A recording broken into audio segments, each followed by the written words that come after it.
एक छोटे गांव में रानू, उसका पति और उसकी सास सभी साथ साथ रहते थे। रानू की सास बड़ी ही सख्त औरत थी।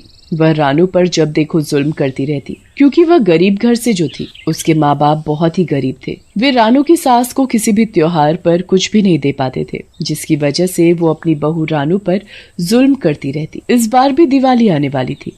दिवाली आने वाली है, सभी लोग नए नए कपड़े पहनते हैं, पटाखे चलाते हैं। मेरा भी मन करता है दिवाली मनाने का, पर मैं कभी दिवाली नहीं मना पाती। तभी रानू की सास गुस्से में आती है।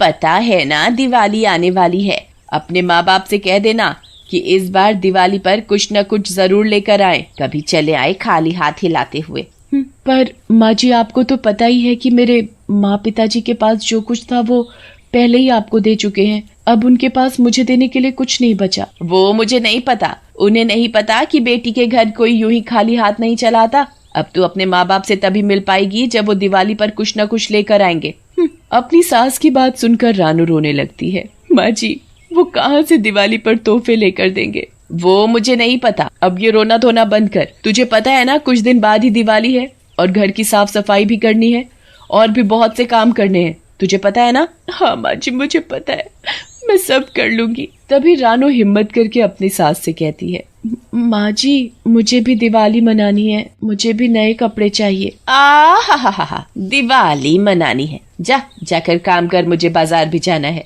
दिवाली की खरीदारी के लिए। जब तक मैं बाजार से वापस लौटूं उससे पहले मुझे घर का सारा काम करा हुआ मिलना चाहिए। और घड़ों में पानी भर कर रख देना। तुझे पता है ना, पेड़ वाले कुएं से पानी भर कर नहीं लाना, जो सरपंच के घर के पास कुआं है उसी के पास से पानी लाना है। ये कहकर रानू की सास बाजार चली जाती है। रानू बेचारी उदास हो जाती है और घर का काम करके वो घड़ा लेकर गांव के कुएं से पानी भरने चली जाती है। वो पूरे रास्ते यही सोचती जाती है, माँ पिताजी दिवाली पर मेरे लिए कहाँ से तोहफे लेकर देंगे? उनके पास पहले ही खुद के लिए कुछ भी नहीं है, ऐसे में वो मुझे कहाँ से ला कर देंगे? ये सब सोचते हुए जा रही थी। उसे पानी भरने के लिए देर भी हो रही थी। तभी वो पेड़ के पास से गुजरती है। बहुत देर हो चुकी है, अगर मैं जल्दी ही पानी लेकर घर नहीं पहुंची तो माँ जी बहुत गुस्सा होंगी। क्यों ना मैं इसी कुएं से पानी भर लूं? पर सभी कहते हैं कि इस कुएं में बहुत से भूतों का वास है। रानू को कुछ समझ नहीं आ रहा था कि वो क्या करे। उसे पानी भरकर घर जल्दी जाना था। यही सोचकर वो उसी कुएं से पानी भरने लगती है। जैसे ही वो घड़ा कुएं में डालकर भरने लगती है, तभी उसके हाथ से घड़ा छूटकर कुएं में गिर जाता है और वो रोने लगती है। मेरा मटका, हाय रे मेरा मटका, अब मैं बिना पानी के घर कैसे जाऊंगी? अगर मैं जल्दी घड़े में पानी भरकर घर नहीं गई तो माँ जी बहुत गुस्सा करेंगी। फिर वो कुएं से अपना घड़ा निकालने की कोशिश करने लगती है और साथ ही वो घड़े को पकड़ने की कोशिश में कह रही थी, आजा आजा आजा। रानू के 3 बार आजा आजा कहने के साथ उसका घड़ा अचानक से अपने आप ऊपर आ जाता है और उसके साथ उस कुएं में रह रहे भूत भी बाहर आ जाते हैं। रानू घड़े के बाहर आते ही खुश हो जाती है। अरे वाह, मेरा घड़ा ऊपर आ गया। अब मैं जल्दी से घड़े में पानी लेकर घर जाती हूँ। समय से घर नहीं पहुंची तो माँ पता नहीं मेरा क्या हाल करेंगी। पर रानू को क्या पता था कि उसके 3 बार आजा कहने के साथ ही उस कुएं में रह रहे भूत भी बाहर आ गए हैं। फिर जैसे ही रानू पानी से भरा घड़ा उठाकर अपने घर की ओर जाने लगती है तो सभी भूत भी रानू के पीछे पीछे चल देते हैं।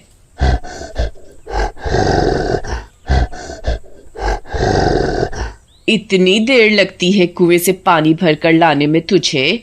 पता है ना कि कल दिवाली है और मिठाई भी बनानी है। कितना काम पड़ा है। वो माँ जी, वो क्या लगा रखा है? अभी तक तूने खाना भी नहीं बनाया। तुझे पता नहीं है कि मुझे समय से खाना चाहिए? अब जा और जाकर मेरे लिए खाना बना कर ला। और तुझे पता है ना कल की दिवाली के लिए मिठाई भी बनानी है और तूने अपने माँ बाप को दिवाली पर बढ़िया तोहफे लाने के लिए बोल दिया है ना? रानू कुछ नहीं कहती और रोती हुई रसोई में जल्दी से खाना बनाने लग जाती है। जब खाना बनकर तैयार हो जाता है तो अपनी सास को खिला देती है और फिर रसोई में जाकर मिठाई बनाने लग जाती है। कल दिवाली है, मैं माँ पिताजी से महंगे तोहफे लाने के लिए कहूँ। अगर वो बढ़िया तोहफे और मिठाई नहीं लाए तो माँ जी मुझे उनसे कभी नहीं मिलने देंगी। ये सोचते और मिठाई बनाते बनाते पता नहीं कब रानू की आंख लग जाती है और उसे नींद आ जाती है। तभी कुछ देर बाद ही रानू की आंख खुल जाती है और वहां पर भूतों को देखकर बुरी तरह डर जाती है।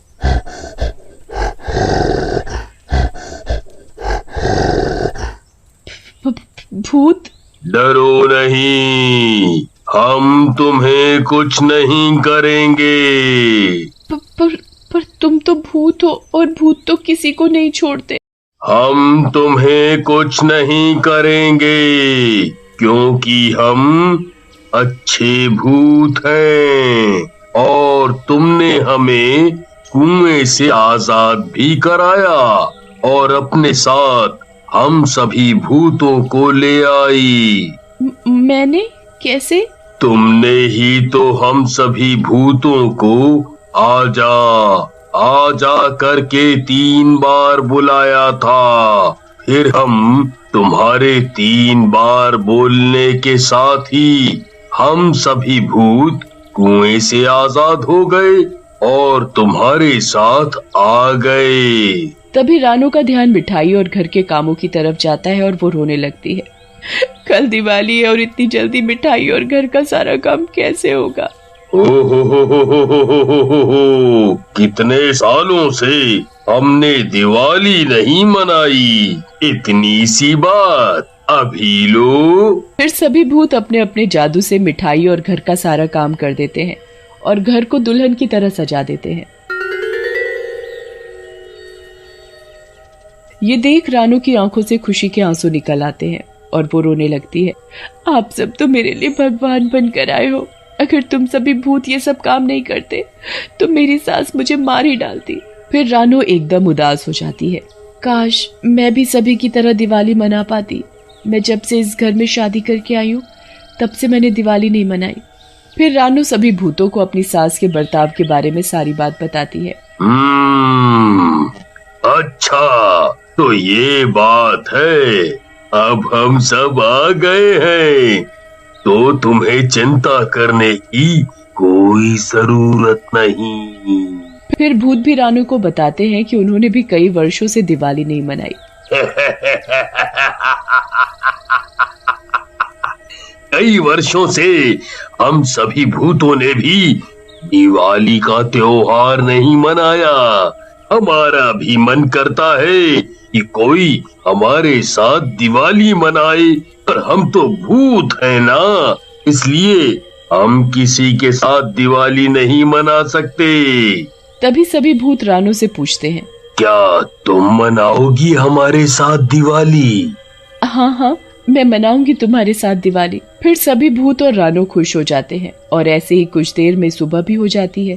तभी रानू की सास के चिल्लाने की आवाज आती है। अरे ओ महारानी, सोती ही रहेगी या चाय भी पिलाएगी? अभी लाई माँ जी। तभी रानू की सास की नजर पूरे घर पर पड़ती है। अरे वाह, ये घर तो बिल्कुल नया जैसा लग रहा है।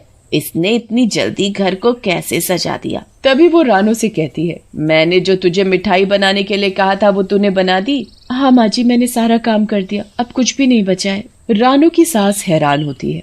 इसने इतना सारा काम अकेले, वो भी इतनी जल्दी कैसे कर लिया? अच्छा, और तेरे माँ बाप कब आ रहे हैं तोहफे लेकर? तभी एक आदमी हाथ में बहुत सारे तोहफे और बहुत सारा सामान लाकर रानू की सास को देता है। ये सारा सामान और तोहफे रानू के माँ पिताजी ने भेजे हैं। इतने सारे तोहफे देखकर रानू की सास फूली नहीं समाती और बड़ी ही खुश हो जाती है।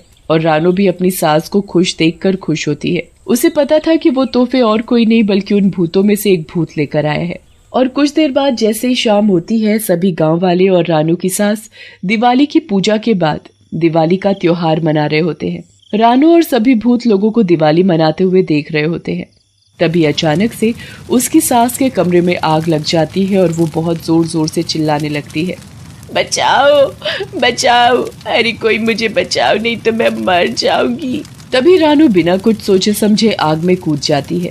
तभी भूत भी उसके साथ आग में जाकर रानू की सास को बचा लेते हैं। तूने मेरी जान बचाई, मैंने तो तेरे साथ हमेशा बुरा सलूक किया है, फिर भी तूने मेरी जान बचाई। और तुम तो भूत हो, फिर भी भूत होकर तुम सभी ने मेरी जान बचाई। क्या भूतों के पास दिल नहीं होता?